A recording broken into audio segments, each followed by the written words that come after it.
Honorable member. ధన్యవాదములు అధ్యక్ష.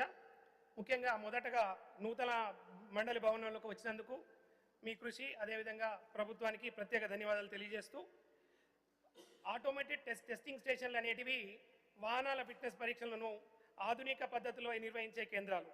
ఇవి కేంద్ర ప్రభుత్వంలోని రోడ్ ట్రాన్స్పోర్ట్ అండ్ హైవేస్ విభాగం వారి ఆధ్వర్యంలో మోటార్ వాహనాలు సంస్కరణలు మరియు వాహన స్క్రాపేజీ విధానంలో భాగంగా ఇవన్నీ ఏర్పాటు చేయడం జరుగుతున్నది. అయితే ప్రస్తుతం దేశవ్యాప్తంగా 178 ఆటోమేటిక్ టెస్టింగ్ స్టేషన్లు కార్యకలాపాలు ప్రారంభించడం జరిగింది. ఇంకా 300కు పైగా ఏటీఎస్లు ప్రణాళిక లేదా నిర్మాణ దశలో ఉన్నాయి. అదేవిధంగా 18 రాష్ట్రాలు మరియు ఒక కేంద్రపాలిత ప్రాంతాల్లో కూడా ఇవి నడుస్తున్నాయి. ప్రస్తుతం కేంద్ర సర్క్యులర్ గతంలో ఇచ్చిన విధంగా భారీ వాహనాలు అదేవిధంగా రవాణా వాహనాలు ఆటోమేటిక్ టెస్టింగ్ స్టేషన్ ద్వారా మాత్రమే ఫిట్నెస్ పరీక్షలు జరపాలని గడువును అక్టోబర్ 21, 2024 కూడా నిర్ధారించడం జరిగింది. గతంలో రాష్ట్రాలకి కేంద్ర ప్రభుత్వం scheme for special assistance on states for capital ఇన్వెస్ట్మెంట్లో భాగంగా పాత వాహనాలు తుక్కులు మార్చడానికి కానీ ఏటీఎస్ కేంద్రాలు ఏర్పాటు చేయడానికి కానీ కేంద్రం 50 ఏళ్ల వడ్డీ లేని రుణాలు అందిస్తుంది. బట్ రాష్ట్రము అందులో ఏదన్నా భాగంగా ఉందా లేదా అనే విషయం ఈ ద్వారా సందర్భంగా ప్రభుత్వం తెలియజేయవలసిందిగా కోరుతా ఉన్నాం. అదేవిధంగా ఏటీఎస్లు రోడ్డు భద్రతను కలిగిస్తాయి. బ్రేక్ లోపాలు, స్టీరింగ్ సమస్యలు, సస్పెన్షన్ల లోపాలు, హెడ్లైట్లు ఇట్లాంటి సర్దుబాట్లన్నీ కూడా ఆటోమేటిక్గా జరుగుతాయి. అవినీతి తగ్గుతుంది అనేది కూడా ఇందులో భాగంగా చేస్తే అవినీతి తగ్గుతుంది. పూర్తిగా ఆటోమేటెడ్ పరీక్షలు, డిజిటల్ రిపోర్ట్లు, కెమెరా ఆధారిత పర్యవేక్షణ జరుగుతుంది. కాలుష్యం కూడా నియంత్రించడానికి ఉపయోగపడతాయి. వాహన స్క్రాపేజీ విధానానికి కూడా ఇది మద్దతు తెలియజేస్తుంది. అదేవిధంగా మాన్యువల్గా చేస్తే ఒక్కొక్క దానికి 1.5 నుంచి 2 గంటలు పడుతుంది. బట్ ఇది ఏటీఎస్ ద్వారా 15 నుంచి 20 నిమిషాల లోపల ఇది కంప్లీట్ కావడం జరుగుతుంది. పక్క రాష్ట్రాలైనటువంటి ఆంధ్రప్రదేశ్, కర్ణాటక, మహారాష్ట్ర, గుజరాత్ తదితర ప్రాంతాల్లో అనేక ఉత్తమ పద్ధతులు కూడా చేస్తున్నారు. వాటిని కూడా ప్రభుత్వం అనుసరిస్తే బాగుంటుంది.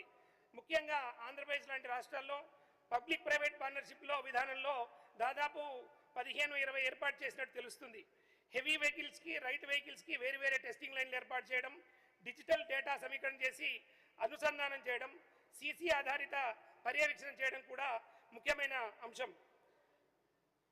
దేశవ్యాప్తంగా 178 ఏటీఎస్ కేంద్రాలు అందుబాటులోకి వచ్చిన మన రాష్ట్రంలో మంజూరైన 37 కేంద్రాలు ఏ దశలో ఉన్నవి, వీటిని సంబంధించి ఖచ్చితమైన డెడ్ లైన్ తెలియజేయవలసిందిగా మంత్రి గారిని మీ ద్వారా కోరుతా ఉన్నాను. అదేవిధంగా కేంద్ర నిబంధనల ప్రకారం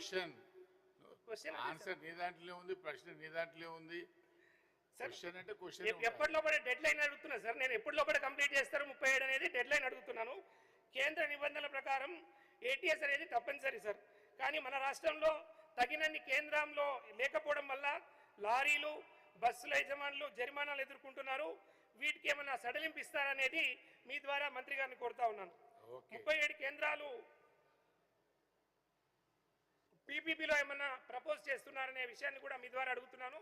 అదేవిధంగా జిల్లాలలో ఏమైనా భూ కేటాయింపులు చేశారా, వాటికి సంబంధించి కొన్ని సమస్యలు వచ్చినాయి అనే విషయం నా దృష్టికి వచ్చింది.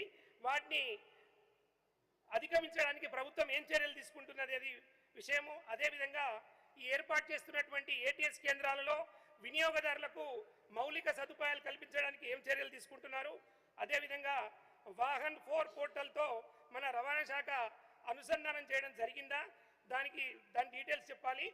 అదేవిధంగా మాన్యువల్ టెస్టింగ్ నుంచి ఆటోమేటిక్ టెస్టింగ్స్కు మారుతున్న ఈ తరుణంలో ఆర్టీఓ సిబ్బందికి మీరేమన్నా టెక్నాలజీపై శిక్షణ ఇచ్చారా, వాటి వివరాలు కూడా తెలియజేయవలసిందిగా మంత్రి గారు మీ ద్వారా కోరుతున్నాను. Okay, honourable minister. సార్, గౌరవ సభ్యులు అడిగినట్టుగా ఈ ఏటీఎస్ సిస్టమ్ పూర్తిగా ప్రభుత్వ పరంగా చేస్తున్నాం, పీపీపీ మోడ్లో కాదు. రెండవది సార్, మనం బయట చంద్రగ్రహణము, సూర్యగ్రహణము, ఇంకో గ్రహణాలు మనం అనేకం చూస్తాం. మా రవాణా శాఖకు 10 సంవత్సరాలు పాపగ్రహం అని ఒక గ్రహం ఉండేది, పోయిప్పుడు మంచి పూర్తిగా స్వేచ్ఛగా రవాణా శాఖ మంచి అనేక రిఫార్మ్స్, ఒక 50 రిఫార్మ్స్ ఉన్నాయి. నేను చదవడం కష్టం, మీకు పంపిస్తా. గౌరవ సభ్యులందరూ కూడా మీరు చేయండి. తర్వాత ఏటీఎస్ కానీ ఆటోమేటిక్ డ్రైవింగ్ టెస్టింగ్ స్టేషన్ ఏడీటీఎస్ కానీ తీసుకొని వస్తారు. ఎందుకంటే మాన్యువల్ ఇంటర్వెన్షన్ తగ్గించి కంప్లీట్గా పారదర్శక చేయాలని. అందులో భాగంగానే చెక్ పోస్టులు కూడా ఎత్తేసినాం. ఈరోజు వాహన సారథి 10 సంవత్సరాల నుంచి మన రాష్ట్రం దేశంలో 28 రాష్ట్రాలు వాహన సారథిలో ఇంక్లైన్ అయి ఉండగా ఒక తెలంగాణలో లేదు. అది గమనించి వెంటనే మా శాఖ ద్వారా వాహన సారథిలో చేసుకొని ఇప్పటికే సారథిలో మేము పోర్టల్లో పూర్తి 100% ఇంక్లైన్ అయినాము. వాహన్ 23వ తారీఖు నుంచి రాష్ట్ర వ్యాప్తంగా వస్తుంది. అప్పుడు వచ్చినప్పుడు కంపల్సరీ ఆటోమేటిక్ టెస్టింగ్ స్టేషన్స్ నుంచే టెస్టింగ్ కావాల్సి ఉంటుంది అధ్యక్ష.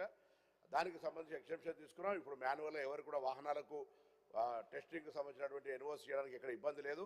దానికి మార్త్ నుంచి అయితే కేంద్రం నుంచి తీసుకోవాలో దాని అనుమతులను తీసుకున్నాం.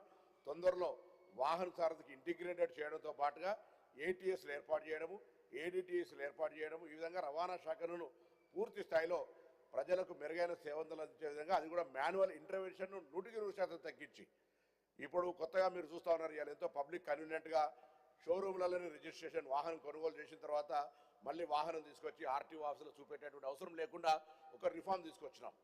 టీఎస్ ఉంటే టీజీ తీసుకొచ్చినాం. అదేవిధంగా మాకు ఒక లోగో డిపార్ట్మెంట్కి ఒక అన్ని శాఖలకు లోగోలు ఉండే లోగో లేకుండా మాకు టీజీ లోగో తీసుకొచ్చినాం.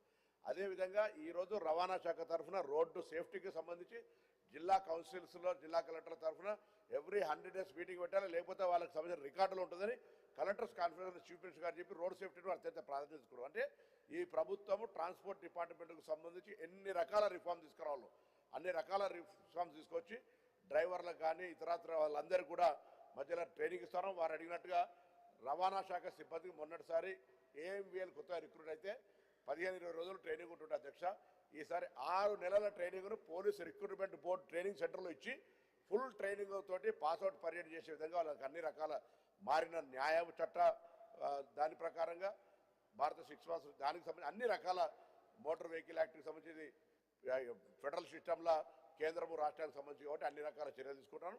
తప్పకుండా ఏటీఎస్లు ఏడిటిఎస్లు అన్ని రకాల భవిష్యత్తుకు సంబంధించినటువంటి తీసుకొస్తాం. స్క్రాప్ పాలసీ కూడా వారు అడిగిన 3 తీసుకొచ్చినాం. ఇంకెవరైనా స్క్రాప్ పాలసీ కూడా మ్యాండేటరీ వాళ్ళకి ఇన్సెంటివ్ కూడా ఇస్తాను అనే మాట మీ ద్వారా తెలియజేస్తాం. అంజలి రెడ్డి గారు సార్ క్లారిఫికేషన్. ఒక్క నిమిషం. నవీన్ సార్ మీరు 37 ఏర్పాటు చేస్తున్నారు, సంతోషం సార్. దానికి డెడ్ లైన్లు ఇవ్వాల్సింది ఒకటిగా. రెండవది భూమి అలాట్మెంట్ ఎక్కడ జరిగింది, వాటిలో సమస్యలు ఏమైనా ఉన్నాయా, వాటిని అధిగమించడానికి మనం ఏం చర్యలు తీసుకుంటున్నాం. అదేవిధంగా మీరు గ్రీన్ ట్యాక్స్ కూడా చెప్పారు సార్. గ్రీన్ ట్యాక్స్లో 15 సంవత్సరాలకు పైన పడినటువంటి వాహనాల సంఖ్య ఎంత ఉన్నది, దాని గ్రీన్ ట్యాక్స్ చెల్లించని వాహనాల శాతం ఎంత.